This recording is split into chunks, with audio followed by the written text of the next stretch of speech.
Hello War of the Visions fans, I'm Jackie Fox, and today we're talking about one of the most controversial systems in War of the Visions, trust runes.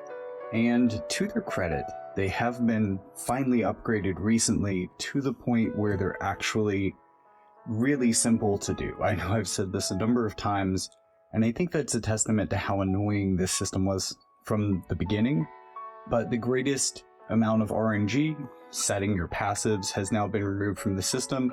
And with that, I am ready to make a complete guide on how to finally care about this system now that it's not a mess of grinding and having the right stuff and RNG at a set number of resets per day, and all of the things that have plagued the system so far have slowly and incrementally been removed to the point where now, when you are crafting your trust runes, you have the ability to pick two passives, and you will no longer get suboptimal passives. Those are completely gone, even with the random system, totally gone.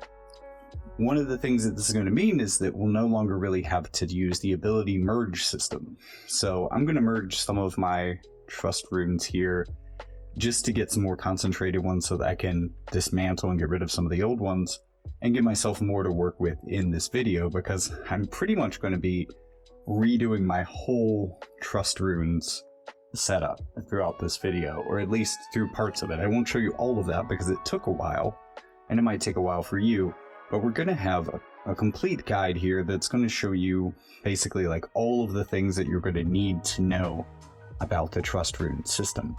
And I have a few notes that I would like to mention here at first. First, there are rotating rooms in the far plane called the Trust Rune Refinement Chamber that will drop rune required items as well as other necessary stuff in 6 different varieties. These are super important for newer players who are low on building resources, because this room is a one-stop shop for getting a lot of different things to build a bunch of different things that you're going to want to build up. And for what it's worth, the Trust Rune rooms are very simple to get through. You should have no real challenges with those. Also, another way that you can build up resources for these over time, this isn't a quick way to do it, but you'll see these tickets available in a lot of places. 4 of these makes 1 trust rune. 20 of the yellow ones will make 1 trust rune as well. So I'm just going to use this system to build up my stores of trust runes a bit so that I have enough to keep going with this video. Another way of getting trust runes or other types of materials is going to be within the trade shops. There's 3 different things that we're going to be trading for here. The first, we can trade for pinks.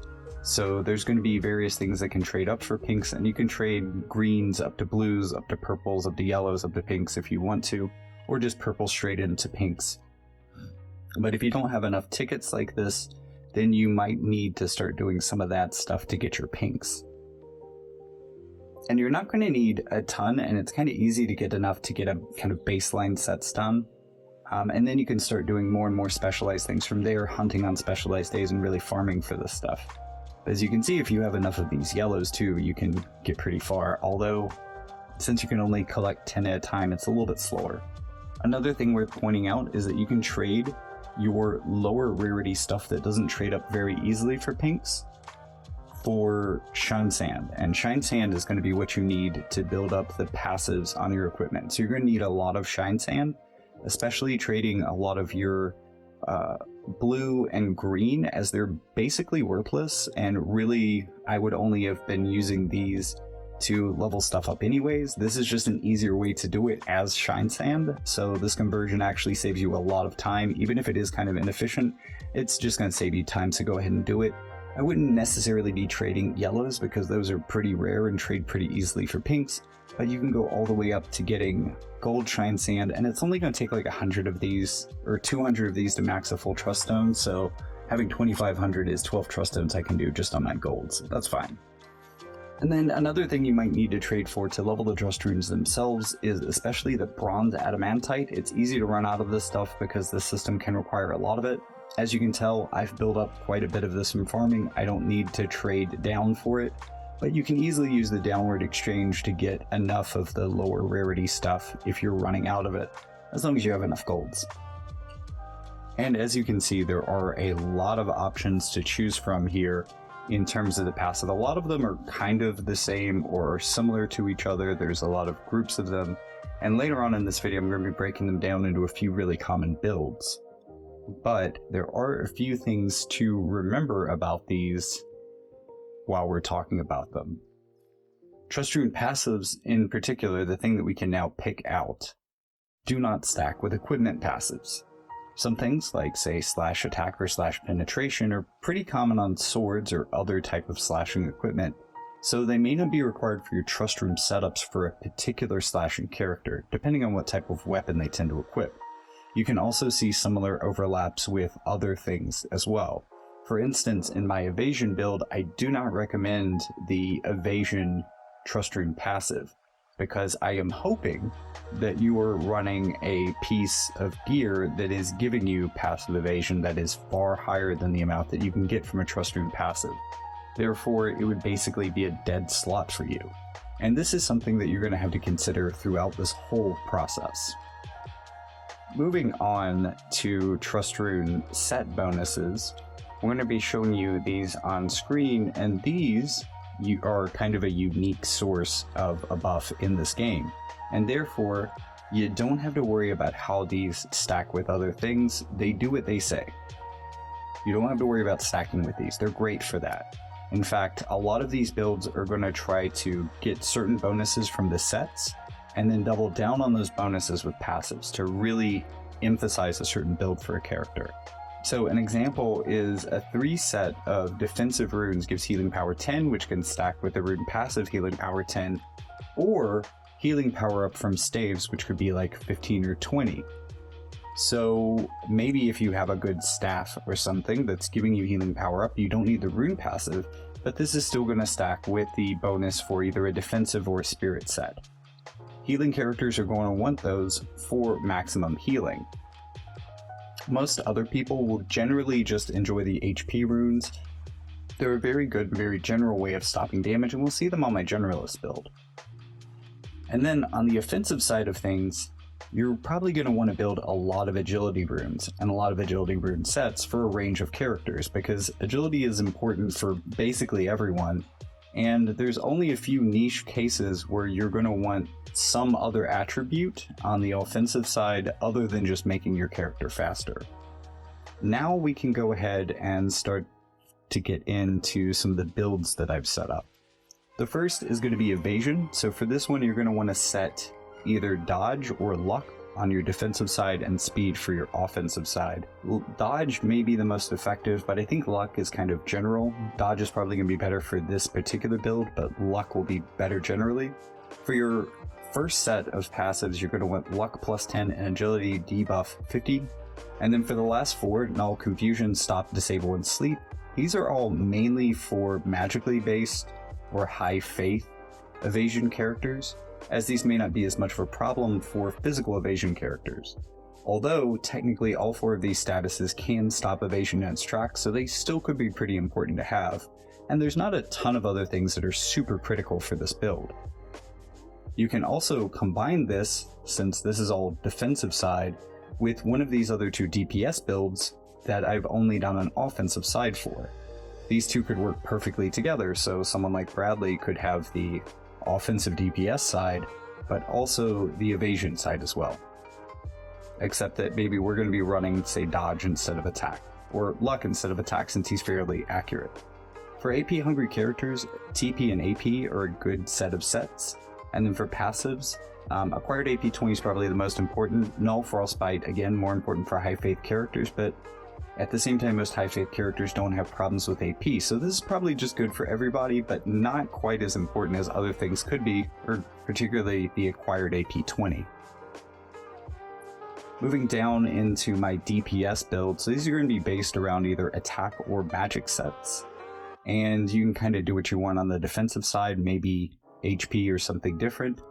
And you're going to see one difference is that I am going to say null silence is important for magical DPSs, just because they're uniquely affected by it. And then you're also going to notice that there's basically 5 of these, and then the last slot I've picked basically 4 things for the 2 builds.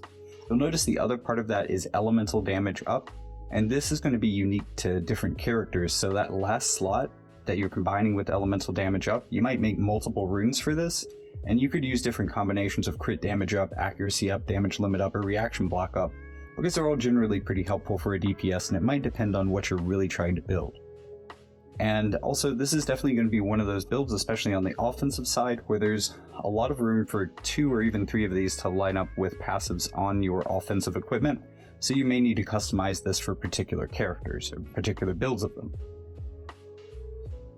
Moving on over into our accuracy builds, you want to set luck and aim for this. For the defensive side passives, you definitely want luck plus 10.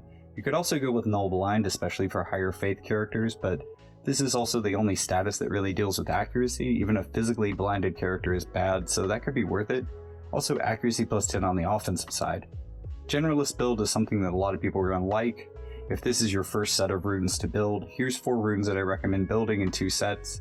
HP and speed. I'm leaving 2 of these open so that you can maybe fill in, like, from the offensive side, you could pick up a couple of things that you need from the DPS set. Maybe you could pick up some things on the defensive side from other different sets, maybe some curse and poison resistance or stuff like that I've shown, or curse and blind resistance. Really, that third one is up to you in both cases. And then this last slot that is in italics, this is going to be damage type up and element type up. This is going to be unique to each character. So while 5 out of 6 of these runes are going to be general, that last one is going to swap out depending on which character you're using to do what they want to do. Everything else here is pretty general. Then for healing characters, you're going to want to set defense or spirit. And then for passives, on the defensive side, you're going to want HP and nullify curse. But especially for magic characters or characters with regen, you're going to want null silence and null poison, as these can get in the way of healing and can get rid of regen, respectively. So both of these can be important in different ways, but not for all healing characters. And then on the offensive side, of course, you're going to want to stack that extra 10 healing power up. Most healers heal based on their magic, but a lot of our drain characters are attack based, so they're essentially gaining HP based on how much attack they have. So either the attack or magic 20 could be important here. You might make 2 sets of this rune for different types of healing characters, because June is going to need different things than, say, Lotus Mage Fina. So from here, let me show you actually building a couple of trust runes and kind of picking some stuff out. This is what the process looks like. You scroll through all of the possible options, and then you pick 2 that you want after picking the type of trust rune you want, which is going to determine the type of sets that it will activate. I've chosen HP here, but also all element and all attack debuff resistance up. These are both very general. HP itself is very general, so this is a trust rune that will fit in on a lot of different characters. Moving on from here, we can also talk about leveling these up, as there are going to be a couple of things that are unique when leveling these up and a few things to talk about. So I'm going to start with building a new trust rune. It's a simple enough process at this point. I really want to show off the way that this new system works, because I'll show you the WotV-Calc version of it. It's actually a little bit simpler than that, I find, but pretty good. And that was a pretty automatic version. Like, honestly, if setting up trust runes in-game was as easy as it is setting them up for a build on WotV-Calc, like I'll show you later, I'd be very happy with the system. So let's talk about upgrading these. Now, you could just manually do this. There is also a max button, which is going to try to spend your resources more efficiently. It's also pretty quick to just tap that max button. I'll start taking advantage of that later in the video, or by the time I figure it out, I'll start cutting footage. I'm not really sure. But also, this is still a level 1 trust rune, so we're going to level that up to 20. And at this point in the game, there's only really one last thing to do to it, and that is to get it tempered. Each of the 6 runes is going to offer a little smattering of 3 different stats, or 4 different stats each, depending on what they are. And we're going to see these numbers, or at least 3 out of 4 of the numbers, change through the tempering process. So let me go ahead and level up my passives here for this one. Silence and Berserk Resistance are really good for casters, so this is going to be for like a mage, or maybe a more traditional healer type.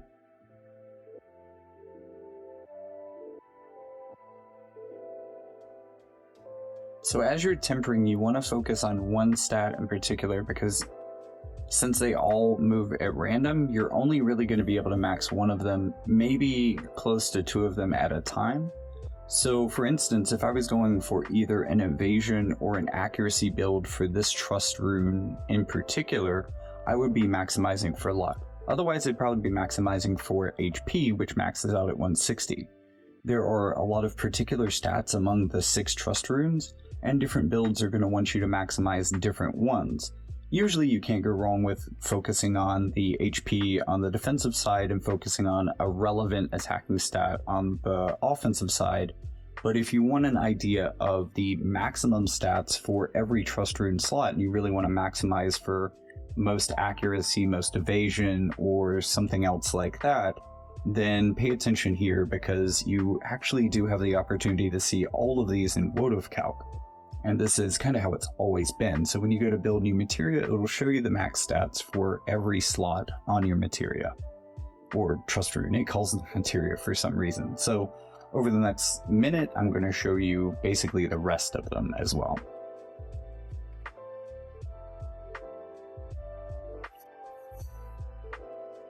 This one has luck, so that's going to be important for accuracy and evasion. This one right here actually has some raw accuracy. Getting that up to 8 could be really important for that side. Dexterity and crit rate could be important to certain people, but it's probably better to go for the offensive stat there. And then for some people, 22 AP is going to be a really big deal. That could equate to quite a bit of starting AP or maximum AP for them. So with all of that being said and shown and demonstrated, it is so much easier. Like, this would have been weeks of work you could do in just one day, assuming that you farmed enough. So maybe if you don't have Final Fantasy VIII characters, it'd be a good time to start farming the trust rune rooms, or maybe you have other priorities. But this is definitely one that is a great way to both specify the tactics of your characters, really build against some of their weaknesses, build into their strengths, and super customize a character and a build to exactly the way that you want it to play. There's a lot of optimization here, there's a lot of theory crafting, and I would love to hear your build ideas in the comments. Please, please make the comments of this video the place that you drop all your builds. Just remember that they're there, come back years later and look at everybody, well, not months later, years later, who knows. For as long as we have trust runes and they're important, let's make the comments of this video a place where we all share as a community all of the builds that we think are pretty cool. And I think that's basically everything that you need to know about the trust rune system, and I'm surprised that I managed to keep it this short. But I guess really the thing that had made the previous videos so long is not just the base complexity of this, and there is quite a bit. I mean, there's a lot of different things that you can pick. There's a lot of different stats. There's a lot of variability, randomness, etc. here. But really, we've gotten through a lot of the things that it felt like you had to work around before.